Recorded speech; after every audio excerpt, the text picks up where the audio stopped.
Okay, so this is tailored for period 1. So we did pretty horrible on this question. Everybody has a different order of questions. It's not like you had 11, I have 11. This is all randomly mixed up, but it is an absolute value equation. Only 53% of us got it right, so I'm going to go over this one since we did poorly on it. So here's the question, and step 1 on any absolute value equation or inequality, step 1 is to isolate it, right? Now, I saw some students distributing. That's not getting rid of the multiplication of 2. You're actually multiplying by 2 if you distribute. That's incorrect. Isolate means get rid of everything except the absolute value. So the question is, how are you going to get rid of the multiplication of 2? You're going to divide by 2. And what you do to one side, you do to the other side, divide by 2. Your new absolute value equation that's isolated is 4 minus x, close absolute value, equals negative 3x. Okay? Now, at this point, you need to jump to a positive and negative situation. Pos, neg, squiggly line.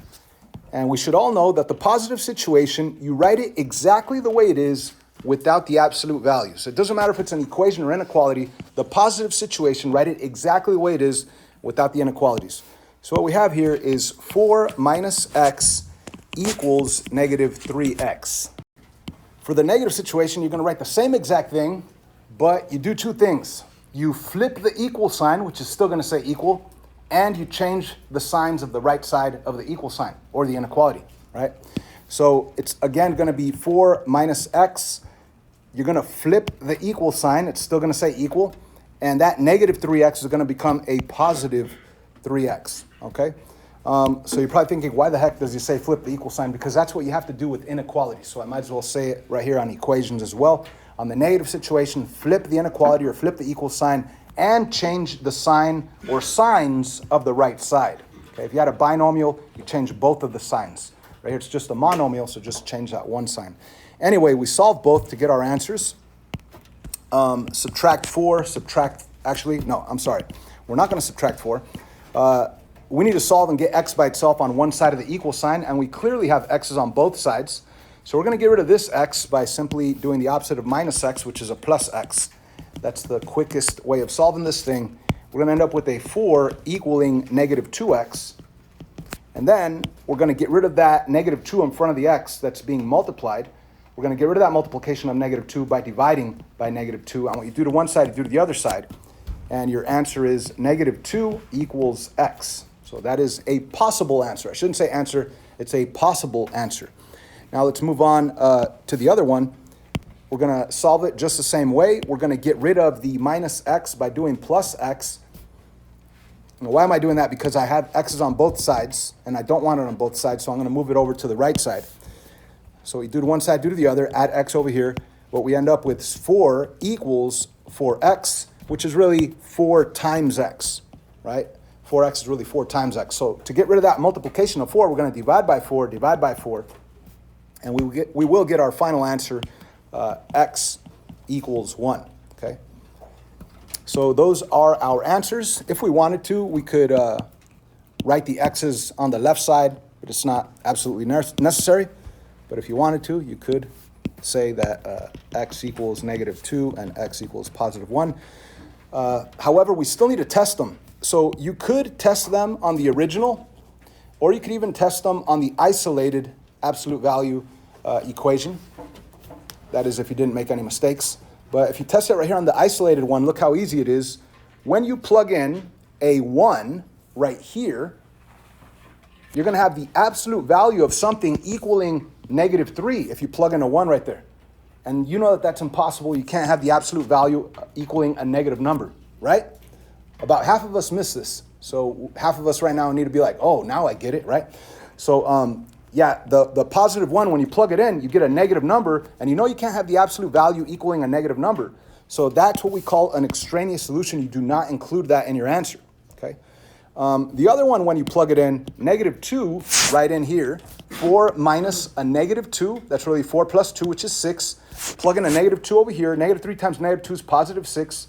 And of course, the absolute value of 6 does equal that positive 6. So this one checks out. So this one is your answer. That's your only answer. So if we take a look at the test itself, A lot of us picked both answers, -2 and 1. That means that we failed to plug them back in to test them, because if you plug them back in to test them, you would see that 1 would not work, and it's only the answer x equals -2. All right, so hopefully a lot of us now understand that and could do better on that when we retake this after school Monday.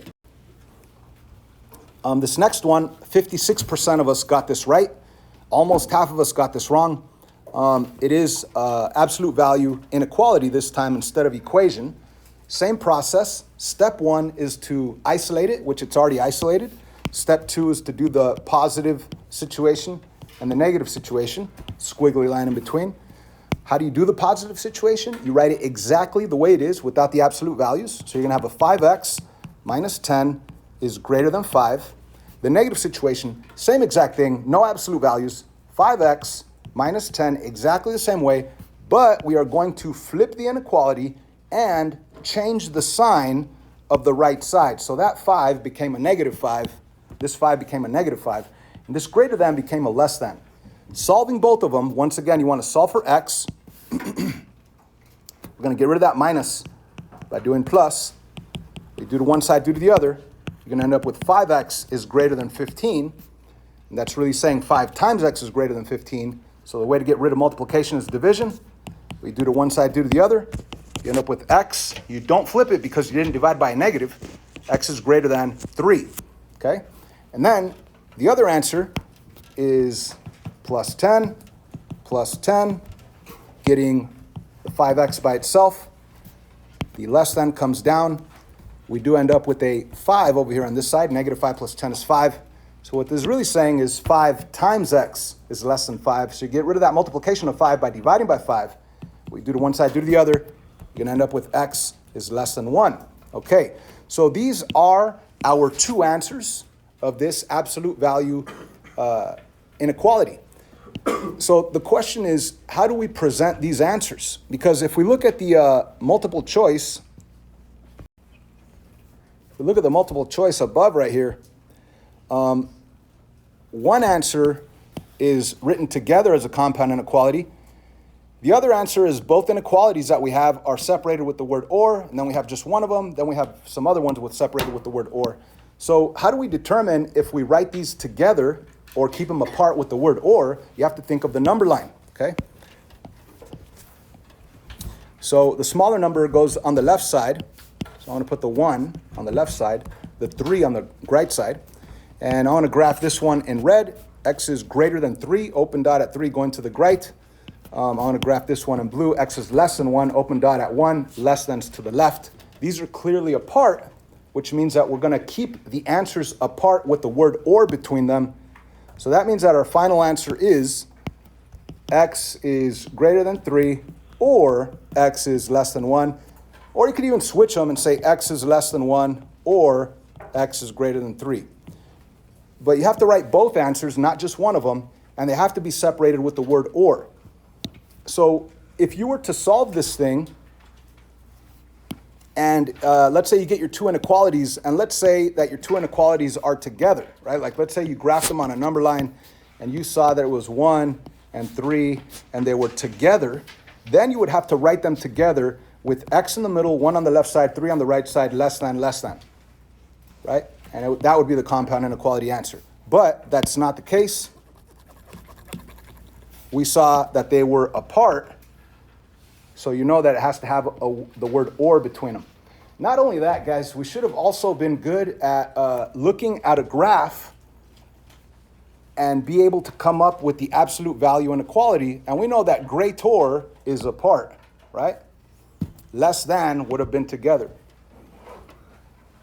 So if you did have a less than, they would be together, which means you'd have to write it as a compound inequality written together. On this next one, we scored a 66% average. You know, that's a D going on to a D+. It's not that bad, but I still think it's worth going over, especially because it's so easy. We simply have the situation that if you were solving 2 inequalities with the word and between them, and you end up with these answers, obviously I'm targeting special cases here. When you graph them, you need to determine how you're going to present your answer. So we do have a 1 right here and a 5 right here, the smaller number on the left side, the bigger number on the right side. X is less than 1 goes to the left. X is less than 5 also goes to the left, okay? So in every number line, you have 3 areas. You have the left side, the middle, and the right side. If you look at the right side and I ask you, do you have a blue and a red, a blue and a red right here? Do you have a blue and a red? No. Do you have a blue and a red right here? No, that's just blue. Do you have blue and red over here? Yes. So where does it start satisfying this and? From this way to the left, from this value to the left. So you're only going to write down this answer, x is less than 1, okay? So yes, 20 of us got that right, x is less than 1, but that means that 14 of us or 13 of us got that wrong. Some of us put them together, right, which is incorrect. Some of us just put the x is less than 5. So you got to understand the word and implies both, right? If you have blue jeans and white tennis shoes, stand up. That means you have to have both. But if I were to say you have blue jeans or white tennis shoes, stand up, it could be one or the other. So from here this way, it's just 1. But if you want it to be both, and the red and the blue, it's from here to the left. So this is the only answer that you put. Final question, another one that we got a 66% average, which is, again, like a D. And this is the last one we're doing. Yes, we have other questions that we struggled with, but overall as a class, we were in the 70s, and 70s is acceptable.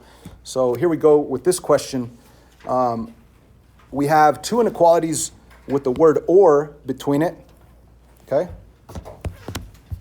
So we're going to solve both. Think of the number line and then determine which answer, if it's both or if it's only one of them, works with the word or.